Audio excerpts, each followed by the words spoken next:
Hello my YouTube family, कैसे हो? I hope आप सब अच्छे होंगे। मैं अच्छी भी हूँ, अच्छी भी नहीं हूँ। अभी थोड़ी तबीयत अप डाउन चल रही है मेरी। और टाइटल थंबनेल से पता चल गया होगा कि आज वीडियो किसके लिए है, क्या नहीं हुआ। तो मैं आप लोगों को बता देती हूँ। मेरे जो नानी साथ थे उनका देहांत हो गया है, वो शांत हो गए।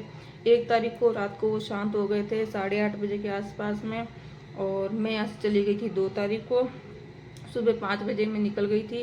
पूरी रात हम दोनों नहीं सोए थे, हम दोनों इधर उधर घूमने में लग रहे थे, नींद नहीं आ रही थी बिल्कुल भी। जब पता चला उधर मम्मी पापा भी परेशान थे, मम्मी बड़ी मम्मी वगैरह सभी रात को आ गए थे गांव।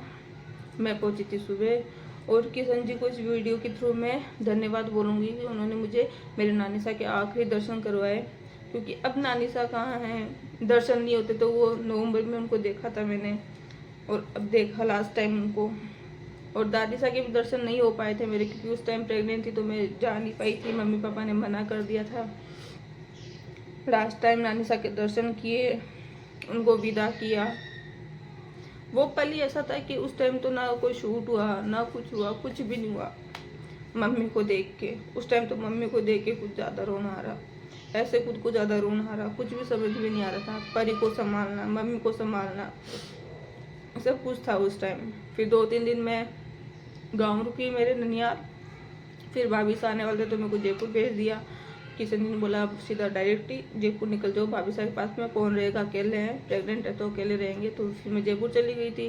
फिर वापस हम भाभी साहब को लेके आए जब उनका पूरा दिन हुए, तब 11 तारीख को उनकी वो हमारे जागरण करते हैं रात को, तो वो था। तो 11 तारीख को हम वापस आए।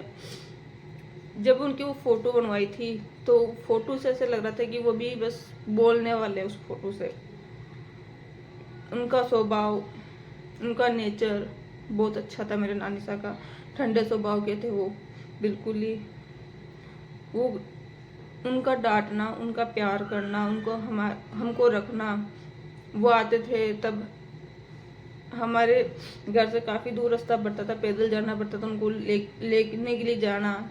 इच्छा होती थी कि हाँ लेने जाए उनको। बहुत याद आती है जब वो आते थे हमारे लिए चॉकलेट लेके आते थे, तो जो नारंगी वाली आती है वो। पर मेरे नानी साहब थे जो 80 की एज में थे वो, और वो 10 साल से ही पलंग पे लेटे हुए थे। 1 साल तक तो चलते फिरते थे, फिर उसके बाद में वो चलना फिरना उन्होंने बिल्कुल बंद कर दिया था। वो गिर गए थे तो उनके पैर के लग गई थी, तो रोड डली हुई थी उनके पैर में। तो वो पलंग पे रहते थे, उनको कोई गोदी करके लेके आए तो बाहर बैठ जाते थे, नहीं तो वह।